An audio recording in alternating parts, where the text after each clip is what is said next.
That's about Solomon. The second perspective I want us to look at is the wisdom from Proverbs. You know that Solomon happened to be he wrote so many passages. So the Old Testament book of Proverbs has many writers, but the principal author was most likely to be King Solomon.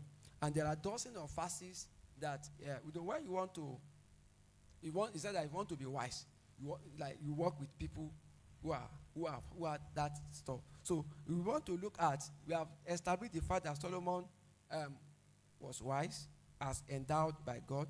Now let's look at Proverbs, the wisdom from his writing.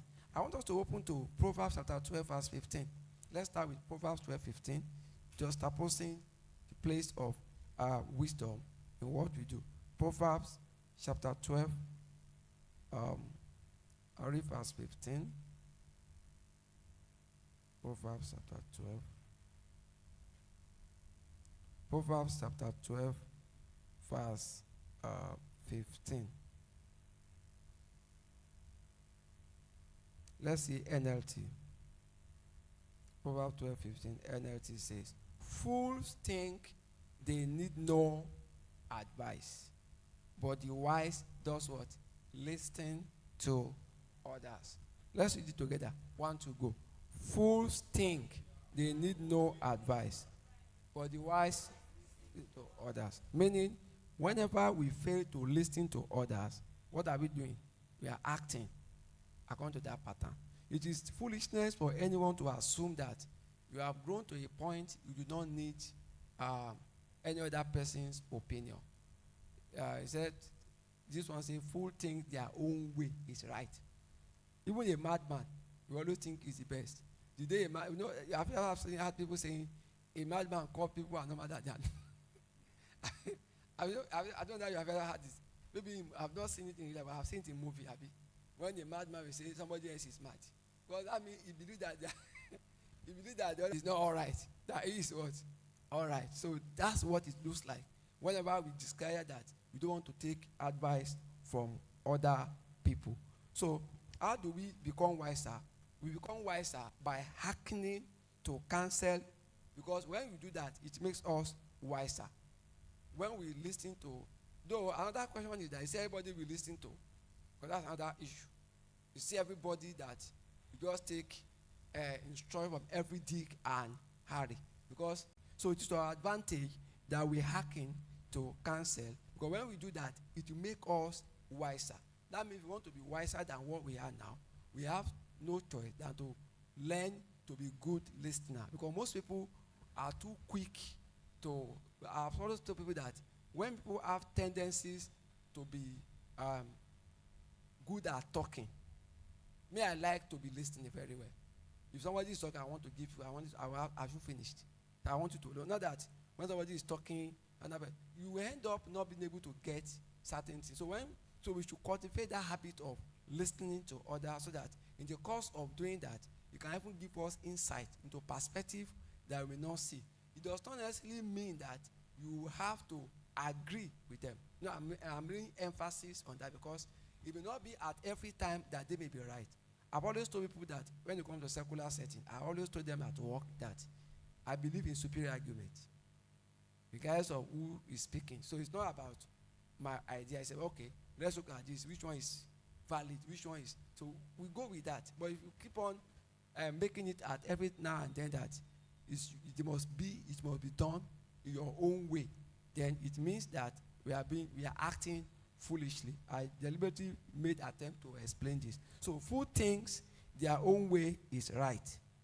Fool, but the wise does what? Listen to others. So listening to others brings wisdom. That's what you should take note.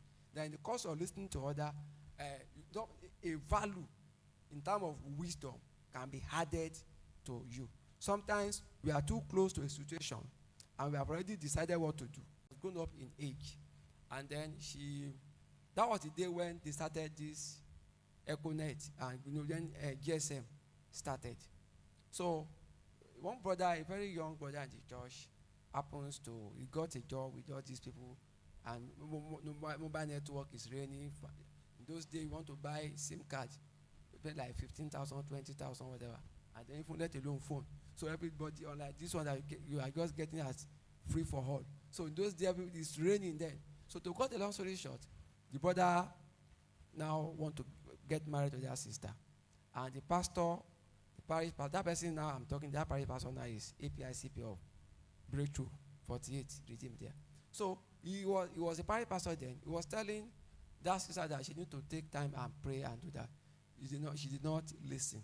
At the end of the day, they got married, and I don't think that marriage lasts up to 3 years before everybody go their separate way. And the allegation they were left against the pastor then was that he is married.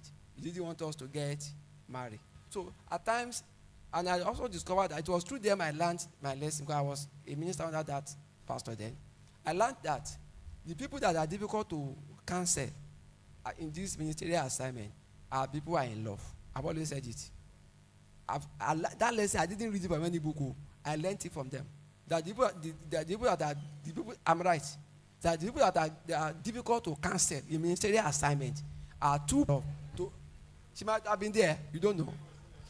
That's why I experienced it. So, but me, I learned it. Not that I read it from a book. I saw it, and I've seen 2 instances that because they did not listen to other.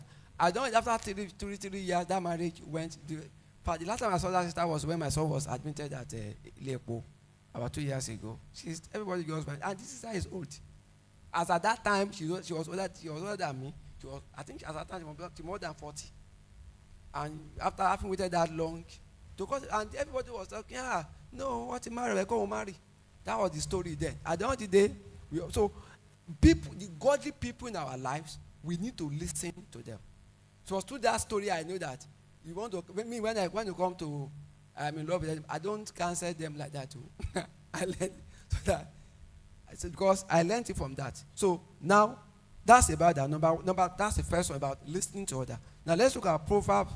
Now let me stand up by saying that even the advice that is given to at times, what I discovered that when advice is not solicited, we discard it more often than when this. So when somebody is put to the wall, in most cases the chances are that you want to listen to others.